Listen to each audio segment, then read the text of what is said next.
Hello friends, welcome to my channel Sushant. Today we are at the next topic, that is the endgame studies explained. We are at the 64th position of our topic. Today we have got a case where we see pawns are fighting out against the queen, but there are many advantages that white has. We can see white's both pawns are about to queen, and it looks like there should be more than one way of winning in this position. But in fact, as we know in any study position, only one way leads to win most of the time. Of course, it's white to play and win. So the candidate moves which come to our mind are b8 and g8 checks. After g8 queen takes g8, then we can have b8 equal to queen. And we see that after kc7, queen g8, b1 again queens. And it looks like white has a decent advantage after the move c7, but we see that after qc2 check, kb5, black can either pursue the king with checks or simply take the pawn on c7 as well, because after qh7 check, king is absolutely fine on the d8 square and the game will be drawn. So the only other interesting move that white has is b8 queen. Let's see some analysis. After b8 queen check, it's a double attack, so queen takes b8 forced. We have g8 queen check, when again we see king c7 forced. If king comes to e7, then queen takes the queen, and we also got the winning square of the black pawn.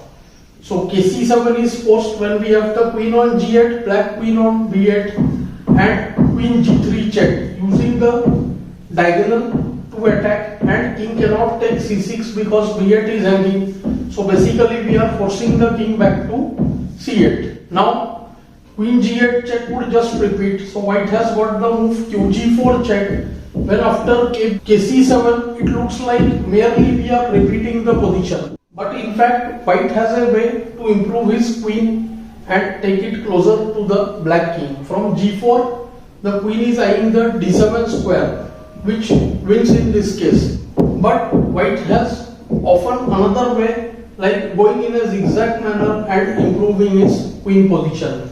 Let's play the moves and see. After b8 queen, queen takes b8, g8 equal to queen check, kc7 forced, queen g3 check.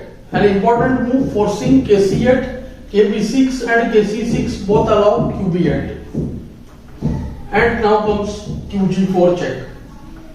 So in this particular case, queen is directly able to reach the d7 square, kc7. But when it's not possible to directly use the square, then the queen can move in a zigzag manner. For instance, queen f4 check, kc8, queen f5 check, kc7, queen e5 check, kc8, queen e6. This way it looks like an escalator, so that is why the name.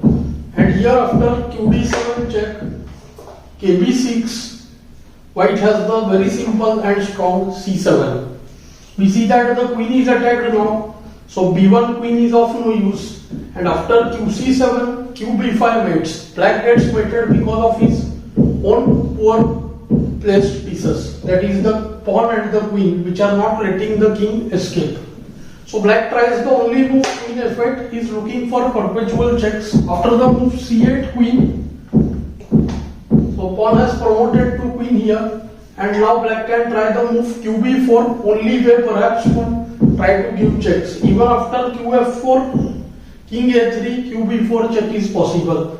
So qb4 check, kb4, b1 queen check, trying to go for perpetual check. But after kc4 or kc3, both are reasonable. When after qc2 check, king reaches d4, and we see that the checks will exhaust soon. After qf2 check, king d3, queen f1 check, king will manage to go to the b file or the c file, and then after qg2 check or qf2 check, queen just blocks the check. So one of the queen will be able to block the check, and the other queen will be able to control the queen's check from other side, and we will notice that this position is now losing and white wins. Although this position was somewhat easy, but I thought there were ideas based on simultaneous queening and the mating net, which was useful to know. I hope you are finding these lessons useful.